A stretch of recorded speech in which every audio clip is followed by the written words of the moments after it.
क्या थी महाभारत में अभिमन्यु और चक्रव्यूह की कहानी। महाभारत में युद्ध कुरुक्षेत्र में 18 दिनों तक चला था। यह युद्ध कौरवों और पांडवों के बीच हुआ था। कौरवों ने पांडवों को हराने के लिए छल और रणनीति बनाई। वे चाहते थे कि युधिष्ठिर को बंदी बनाकर युद्ध जीत लें। इसके लिए उन्होंने सोचा कि वे अर्जुन को युद्ध में उलझाकर चारों भाइयों से दूर ले जाएंगे और युधिष्ठिर को बंदी बना लेंगे।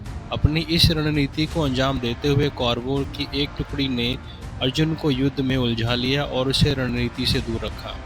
वहीं द्रोणाचार्य ने युधिष्ठिर को बंदी बनाने के लिए पूरा चक्रव्यूह रचा। साथ ही इसे तोड़ने का तरीका भी सिर्फ कौरव ही जानते थे। अर्जुन के दूर जाते ही द्रोणाचार्य ने पांडवों को ललकारा। ऐसे में पांडवों ने सोचा कि अगर वो युद्ध नहीं करेंगे तो भी हारेंगे और युद्ध करेंगे तो भी हारेंगे। युधिष्ठिर कभी कश्मकश में थे कि क्या किया जाए। इतने में उनके सामने एक युवक आया और उसने चक्रव्यूह तोड़ने और युद्ध करने का आशीर्वाद मांगा।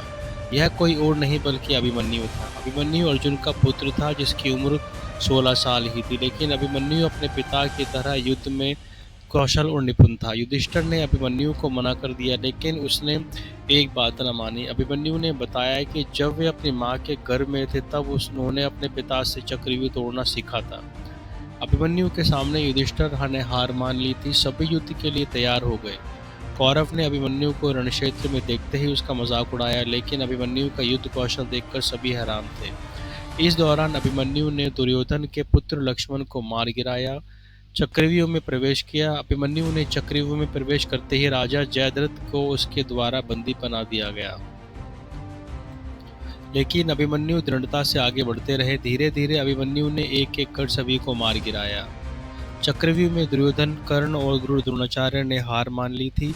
इसी बीच कौरवों ने अभिमन्यु पर एक साथ हमला कर दिया। इस दौरान किसी ने अभिमन्यु का रथ तोड़ा तो किसी ने उसका धनुष, लेकिन इन सब के बावजूद भी अभिमन्यु नहीं रुका। उसने रथ का पहिया उठाया और युद्ध करना शुरू कर दिया। काफी देर तक अभिमन्यु अकेला ही लड़ता रहा, लेकिन आखिर में सभी ने मिलकर अभिमन्यु की हत्या कर दी। अर्जुन को इस बात का पता चलते ही अर्जुन ने जयद्रथ को वध करने की प्रतिज्ञा की।